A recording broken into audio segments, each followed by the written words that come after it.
Well, it's good to see you all here tonight.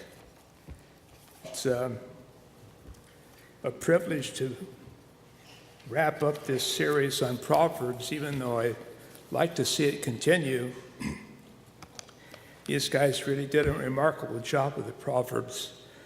The way they just presented it in all its glory, and I particularly enjoyed tracing the recurring themes through the script, through the Proverbs, and seeing them all play out. I think they refer to them as orbits, which is a good term. They do show up as you cruise through that book. And just a remarkable series, actually. Actually, I really enjoyed the fact that Dave was able to get a baseball analogy into one of his sermons. That was a lot of fun.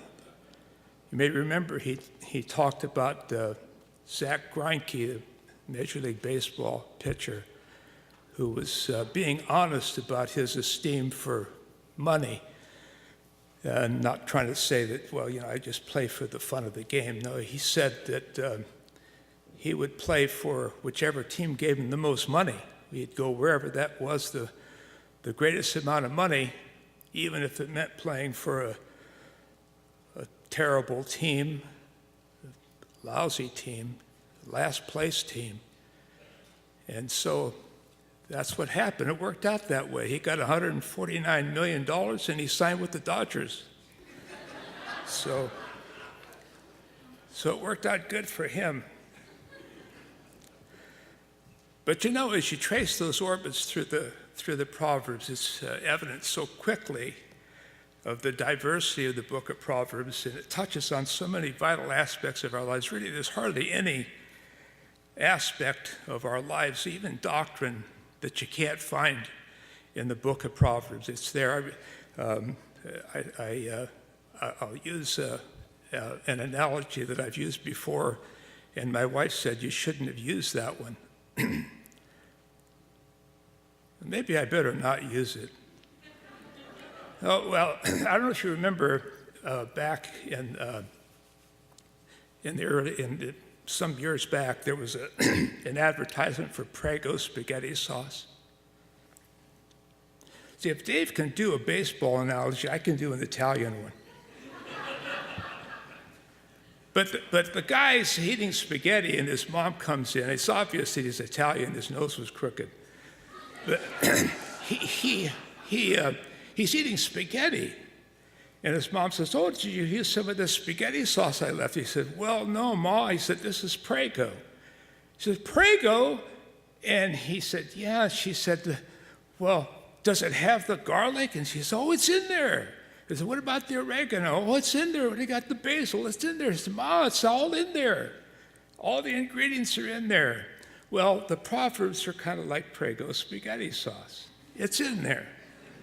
All those ingredients are in there, and the guys were really great about bringing that up. They talked about trace through things like anger and family life and parenting. Bill dealt with the touchy subject of sexuality and did a great job of that. And there's so many things that they touched on to show the diversity of this little book. And that's one of the beauties of the Proverbs, is that there's hardly any area of the Christian life or doctrine that you can't find in that book that's not addressed by those two little line nuggets that are in there. And I think I would say that's the most diverse and practical book in the Bible, and that's what I really like about it. But someone has described the Proverbs as short sentences drawn from long experience. And that's about the way it is. I believe part of the value of the Proverbs is that they do give us this valuable advice for life, just daily living, things that happen in our lives. I think someone asked me one time, why don't they have the Proverbs just in order, instead of, you got a bunch of them here that talk about a subject, and then you don't see it again for 2 or 3 more chapters. And it's just kind of shoveled around all throughout the book. And I said, I thought about that myself. I said, I think it's like life. Life is like that. Life doesn't come at us in an orderly fashion. You don't say, okay, I got my week ahead of me. On Wednesday, I'll have a fender bender, so I'll be able to plan for that. Tuesday, my boss is going to get mad at me, so I have to plan for that one. And then Monday, that gal in the cubicle next to me, she's going to say something I don't like. That's not the way life is it? It comes at us indiscriminately, and some things are ordered, but most of the time, things that we have to react to, things we have to make decisions on, often come at us that way, and the Proverbs are like that. So I think God put it together that way so that we could just see that that's life, and they come at us just indiscriminately, not necessarily in a particular order. And so you have, but they do touch on the various things in our lives, the things that are really helping us to navigate our way through life. Life is not easy, and when we make decisions in life, when we do things, when we act, when we talk, we want to be right as much as we can. And Proverbs help us with that, help us to be really right most of the time.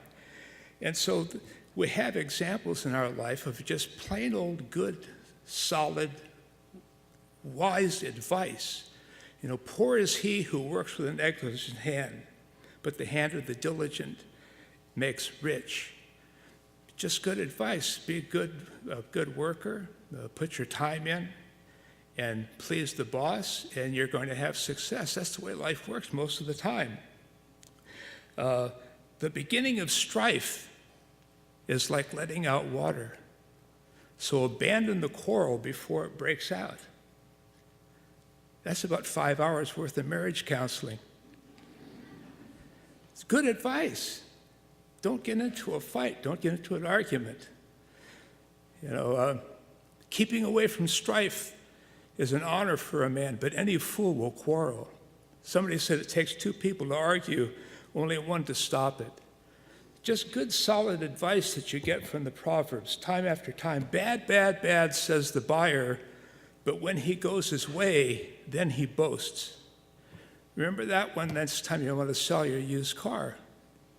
Guy comes around and blasts your car and tells you how bad it is. You just say, listen, just give me a quote, don't beat my car up. He's trying to get over on you. Just good advice. Don't be among those who give pledges, among those who become surety for debts. Just common sense that not to co-sign. Good advice. The social graces are covered. Let your foot rarely be in your neighbor's house, lest he become weary of you and so hate you. Don't be a bore. It's good social graces. You want to get along with your boss? When you sit down to dine with a ruler, put a knife to your throat if you're a man given to great hunger. Well, your boss invites you over to dinner, don't be a pig. Just common sense things that the Proverbs cover, and they're just absolutely invaluable in helping us just to navigate through life. But the Proverbs are far more than just good advice for life. God didn't give us this book so that we could just have success in life, to just be a manual for successful living. It's a lot more than that. First of all, the practical advice that we get in the Proverbs is never, there's always a moral component to it. The practical wisdom always has an ethic to it, a moral to it. The writer of the book of Proverbs starts right out at the beginning. If you look at chapter 1, verse 3, to receive instruction in wise behavior. Well, it does that. It gives us wise behavior. But notice what it's tied to: righteousness, justice, and equity. The book of Proverbs says wise behavior, yes, but always moral wise behavior. Gary brought that up when he talked about common sense. Proverbs are full of common sense, but common sense in the Proverbs is never divorced from good sense, and that's good from God's perspective. So you see that this matter of good advice is always tied to moral behavior, and I appreciate that each of the guys pointed that out, that the wisdom of the Proverbs is godly wisdom. It's godliness and righteousness and purity. They're all part and parcel woven in through all those little verses in the Proverbs. And look at the beginning of wisdom. What is it? It's the fear of the Lord. That's the beginning of wisdom. So if the fear of the Lord is the beginning of the wisdom, then you're not going to have just verses that you want to use just to help yourself with some expedient actions in life, so ways to get success in life, things like that. You want to be pleasing the Lord with your wisdom. And so there is that emphasis, but I wanted to take that tonight, that emphasis a little bit further, actually, to what I believe is the major goal of the book of Proverbs. You know, I've heard people comment sometimes that they don't spend a lot of time in the Proverbs other than just to pull a verse or two out that they want to use for a particular situation, or maybe to teach a child, or to remind somebody of something, and they just kind of scout their way through the Proverbs and pick one or two out that they like, or maybe a few that they like, and they maybe study to emphasize the particular point. Other people have said that they started to read the Proverbs and they just couldn't get into it. They didn't find it devotional enough, and that they just didn't seem to be able to get into it. And indeed, it may seem that way. You compare the Proverbs to the Psalms or some of those soaring epistles of Paul, and that they're not as really catchy. I mean, look how the book starts out. The Proverbs of Solomon, the son of David, king of Israel, to know wisdom and instruction, to discern the sayings of understanding, to receive instruction in wise behavior, righteousness, justice, and equity, to give prudence. It sounds like a manual. So I could see why sometimes people would start to read the Proverbs and just say, I'm just going to pick and choose some. I just can't get into it, and so I don't spend my daily time in the Proverbs. I like my devotions to be devotional. And I have to confess that when I first looked at the Proverbs, that was my view of it too. Here at Southwest Christian School, I used to be the principal of the school here, and at the very beginning, I had to be in the classroom as well as be principal. And so when you have those duties, you have a classroom full of a bunch of kids, I had need almost daily to impart wisdom to kids for a variety of reasons, sometimes discipline, sometimes encouragement, whatever the reason. But you be in a classroom full of a bunch of kids, and you don't have time for long discussion, especially if you have kids from grade 2 all the way through high school, and maybe there's 25 or 30 of them. So I couldn't spend a lot of time explaining things to kids, and so I thought, well, I'll use Proverbs. I can use those things very quickly. I'll find some Proverbs that I can use, and I can make a point very quickly and very powerfully, and I found that was true. Sometimes I only had time just to write the reference on a little notepad. I had a pad of notepaper that was multicolored, real bright, and so I could write a proverb on there and put it in the kid's desk or something like that, and to remind him of something that I wanted him to know. And I found that there was power in just those two little proverbs. I remember one of the first times that I used that, a young fellow came to school. He wasn't the class clown, but he was the jovial guy, and everybody liked him. He was a real good piano player, and at break times we had a piano in the classroom. He'd play the piano, and kids would gather around, and he was always the guy that everybody wanted to be around. He was always happy. He came to school one day, and I could tell he was really depressed. He was fighting back tears. So I went over to him. I said, "John, what's the matter?" And he said, "Oh, Mr. Narrow," he said, and this was completely out of the blue. He said, "My mom and dad are getting divorced." And he said, "I just feel terrible. I don't know what to do." And I thought, oh, what can I say to this guy? And so I just kind of said, "Oh, well, I'm sorry to hear that, John." And I thought, I got to be able to help him somehow. So I just got a piece of notepaper, and I just wrote Proverbs 3, 5, and 6 on it, and I put it in his desk.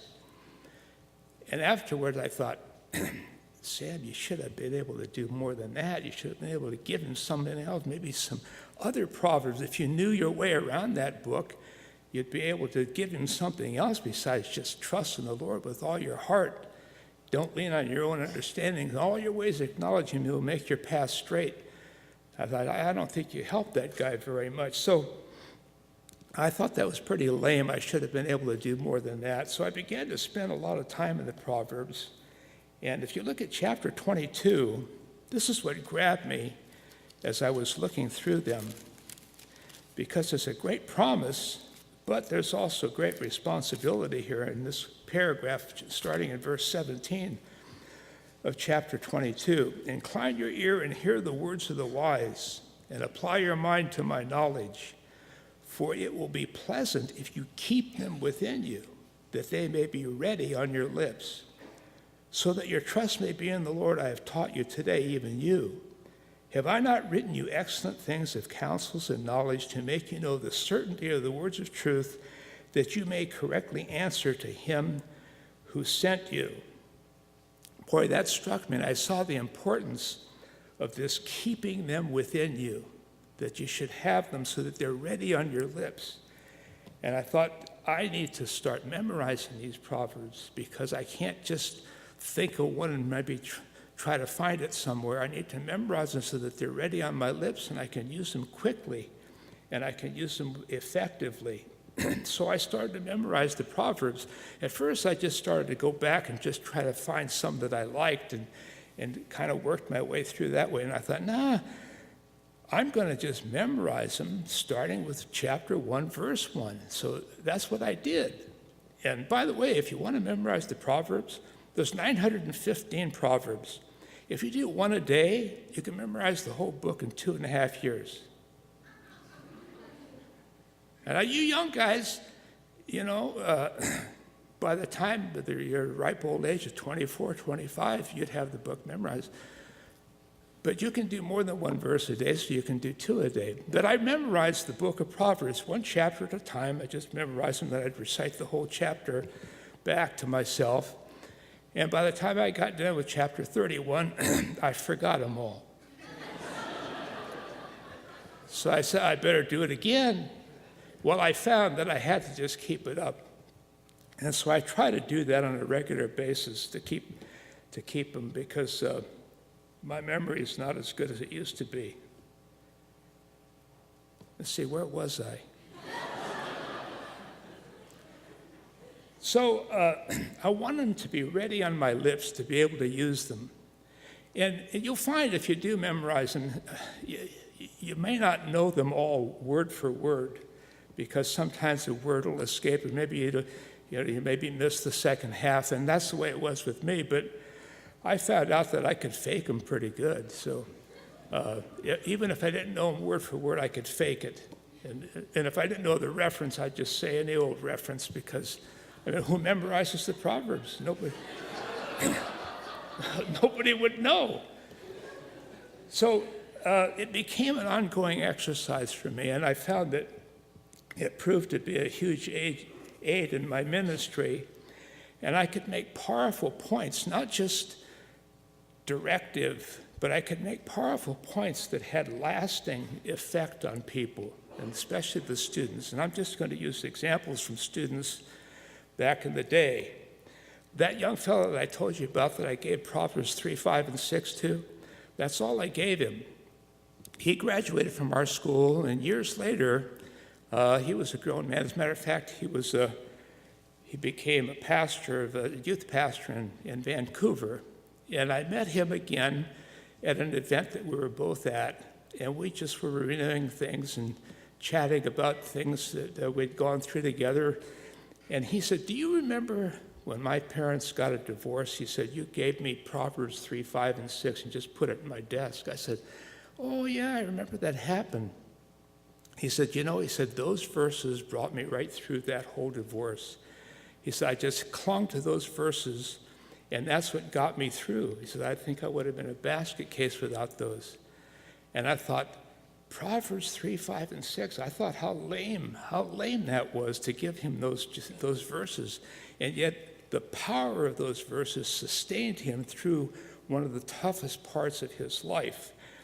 And so I saw the power of Proverbs. And there was another young fellow who came into the school, and I was interviewing his parents. So I always give them a parent interview when they enroll kids in the school, and we want to go through all of the various policies of the school. And of course, the discipline policy was a major one. So I was going through that, and I had the parent handbook, and I said, "You familiar with this? You've read it?" And they said, "Yeah." I said, "Is there anything you have any questions about?" I said, "No."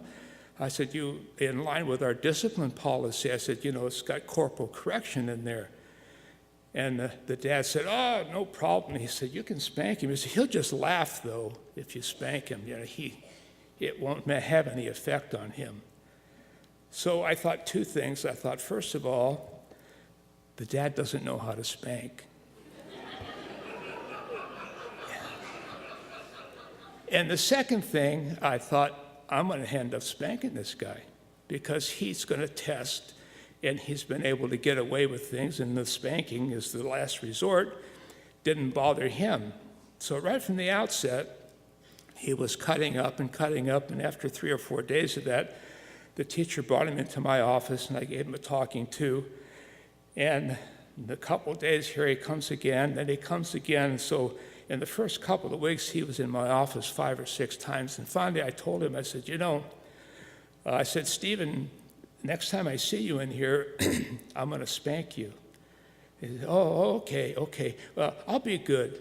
And so I called his parents, and I said, "Look, I've talked to you a few times already about Stephen, and so if he comes back again, I'm going to have to spank him." He said, "Oh, that's okay. I'll go ahead." So sure enough, a couple days later, here he comes in again. And I said, "You remember I told you the last time?" He said, "Yeah." I said, "Okay, well, you're going to have to get a spanking." So I spanked him, and he didn't laugh. Yeah, he cried. And while he was whimpering away there, I took my Bible out, and I showed him Proverbs 3, verses 11 and 12. "My son, do not reject the discipline of the Lord, for whom the Lord loves, he reproves, even as a father the son in whom he delights." I said, see, God doesn't want you to go through life making mistakes. He loves you so much that this is what he wants to do for you. I said, do you understand what this says here? And he said, yeah, all he wanted to do was get out of my office. He didn't want to stay there anymore. So a couple days later, his teacher came in, and she said, "I want you to see what happened here." She said, "I have a list of the teachers." She'd written a list of the teachers in the school down, and then asked the kids next to each name, the teachers that they had met and knew, what their first impression was of these teachers. And she said, "I want you to see what Stephen put next to your name." And I thought, oh, ho, ho. He had written down next to my name, "He was the first one who loved me." And I thought, he got it. He got Proverbs 3, 11, and 12. Now that guy, he was here for several years, quite a few years. And I must have spanked him 12 times. But he and I were just like this, because he was a good bud. I could use him to help me with all kinds of things. He was very respectful, but he just didn't have self-control, and he knew that he needed someone to love him enough to give him self-control. And he went his way, and years later, as a grown man, he came back to see me, and he did that for several years. He'd pop into my office just to say hi, and he was a successful businessman. But the power of those Proverbs stuck in his heart, and I saw that he realized that God loved him through discipline. We had a student who was one of the best students I ever had, a godly young woman. She was a high schooler, and she was just a paragon of Christian virtue. I really liked her a lot. She wasn't the teacher's pet, but she was close. And one of the worst students that I had came in to me one day, and he said, I saw her. She wasn't in my presence, and I won't say her name, but He said, I saw her cheating on a test. And I said, are you sure? He said, yeah. I said, well, what makes you say that? He said, well, she had a piece of paper in her hand. She kept looking down at it and writing. He said, I know she was cheating. So I said, well, okay. I thought, this guy here, if anybody's going to lie to me, it'd be him. So I said, I'll find out. So I called her in, and I said, you took a test yesterday, and somebody said they thought you were cheating on it. And she said, Missioner, I wouldn't cheat. You know I wouldn't cheat. I said, well, I don't think you would. I said, but tell me about it. I said, well, I don't know what he's talking about. I didn't cheat. So I said, I think you love the Lord enough that if you did, that he's going to convict you. I said, but let me just leave you with a word here. And I gave her Proverbs 28:13. It says, he who covers a transgression will not prosper, but he who confesses and forsakes it will have compassion. So I wrote that down, and I gave her the little card, and I said, now you read that verse over, and you meditate on that verse. I said, I believe you. I'm not going to go any further with this.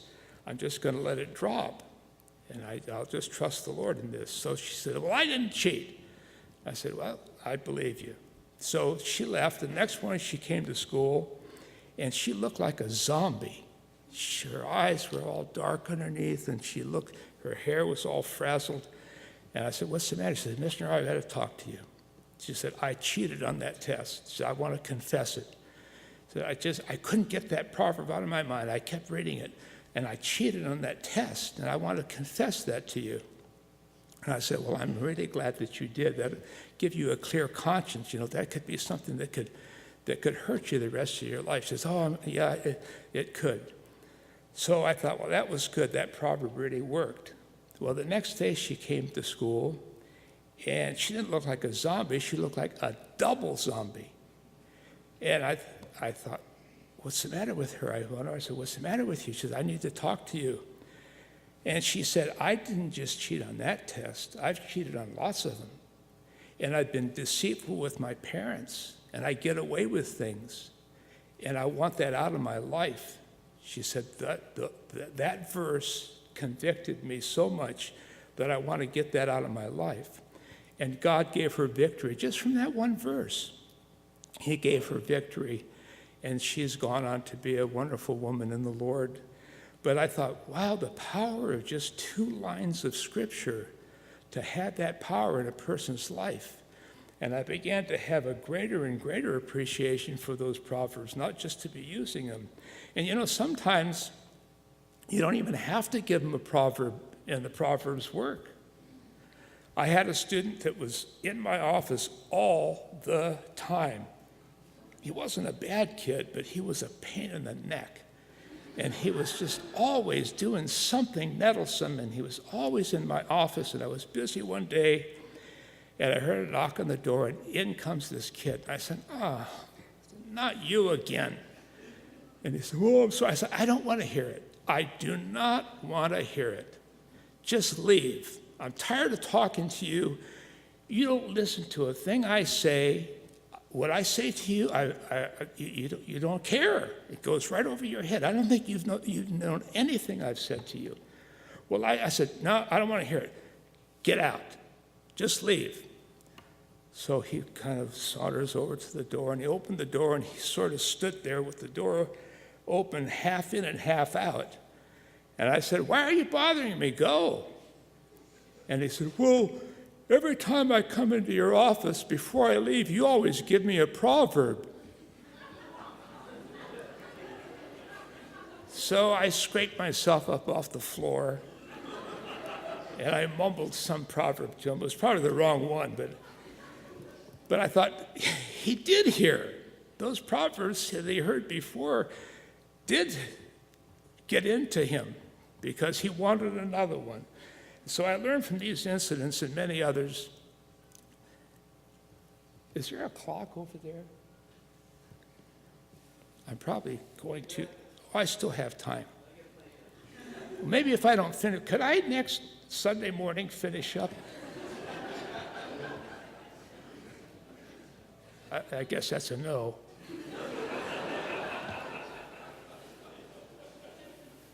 I told a Dodger joke.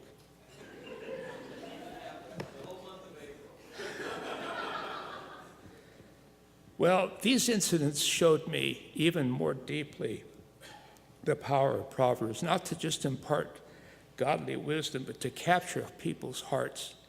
You know, in chapter 4, verse 23, it says, "Watch over your heart with all diligence, for from it flow the issues of life." God says, watch over your heart. That's what he wants. He doesn't want just wise action. He wants to get into your heart. Chapter 3, verse 5, trust in the Lord with all your heart. And it goes on and on like that. Look at this verse from chapter 23. Look at verse 26. "Give me your heart, my son, and let your eyes delight in my ways." That's Proverbs. That's wisdom speaking to you, saying, give me your heart. I want your heart. I want wise action, but I want your heart. Give me your heart. Look at verse 15 of that same chapter. "My son, if your heart is wise, my own heart also will be glad, and my inmost being will rejoice when your lips speak what is right." Wisdom says, I'm glad when you're wise, and your heart is wise, not just wise in action, but I'm glad when your heart is wise. You know, in chapter 2, he gives instructions on seeking wisdom. And then he gets to verse 10, and he says, "For wisdom will enter your heart, and knowledge will be pleasant to your soul." That's the picture of God wanting to invade our hearts with these little two-line verses here. So I mentioned to you earlier that some people don't spend time in the Proverbs because they're not devotional. And I would submit to you that that's really declining the invitation of the Proverbs itself. Look over at chapter 9. And I love this first paragraph of chapter 9. "Wisdom has built her house. She has hewn out her 7 pillars. She has prepared her food. She has mixed her wine. She has also set her table.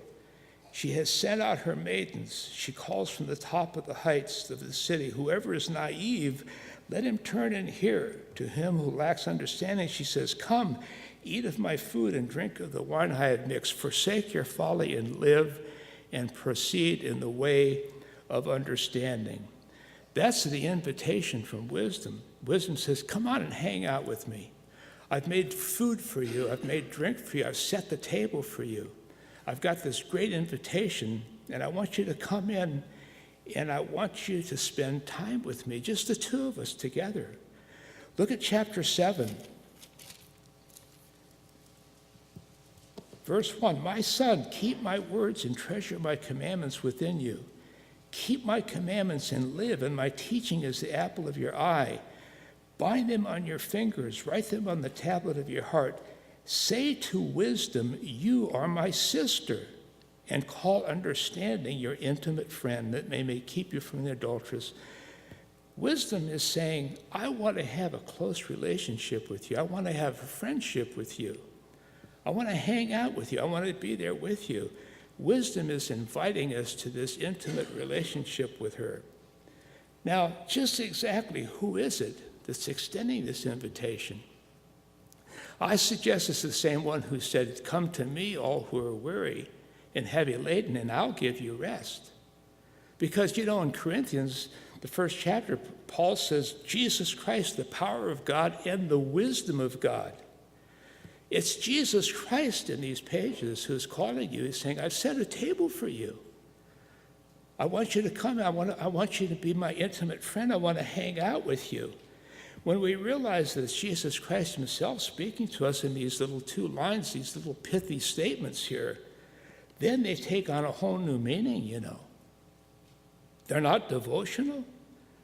When the Proverbs speak to you, it's just like having Jesus Christ right there with you. He's right there sitting there.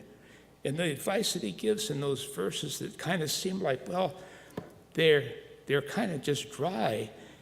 Picture yourself sitting there with him. He puts his hand on your shoulder and he says, listen, when there's many words, transgression's unavoidable. you see. So be careful with the way you talk. And all those various instructions, those things that give us advice in life, it's the Lord speaking to us. Chapter 6.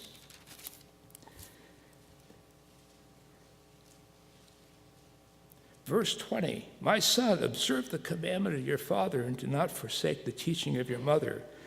Bind them continually on your heart, tie them around your neck. When you walk about, they will guide you. When you sleep, they will watch over you. And when you awake, they will talk to you. When you treasure up the Proverbs in your heart and make them ready on your lips, and they come to your mind, it's the Lord Jesus Christ walking with you, right there with you. And he's giving you advice. They'll come to your mind, and he's just walking with you. He's hanging out with you. He's spending time with you.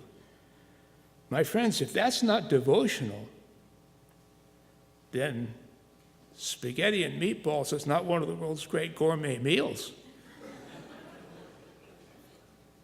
And we know that it is. So I want to encourage you, this series that's on the Proverbs has been great. It's been so instructive and it's been so good. And I would hope that you wouldn't just leave saying, well, that was a good series. But I hope you would listen to the Proverbs making this invitation to you to be an intimate friend. Because Proverbs wants to create internal changes in your life. And then as you do that, what it says in chapter 2, my son, if you'll receive my sayings and treasure my commandments within you, make your ear attentive to wisdom, incline your heart to understanding, for if you cry for discernment, lift your voice for understanding. Then it goes on and it says, wisdom will enter your heart and knowledge will be pleasant to your soul. Discretion will guard you. Understanding will watch over you. Plug in Jesus Christ will guard you. The Lord will watch over you. That's what happens when you follow this instruction. And then what can you expect? I'll close with this. How blessed is the man who finds wisdom and the man who gains understanding, for its profit is better than the profit of silver, and its gain than fine gold. She is more precious than jewels, and nothing you desire compares with her. Long life is in her right hand, and her left hand are riches and honor. Her ways are pleasant ways, and all her paths are peace. She is a tree of life to those who take hold of her, and happy are all who hold her fast.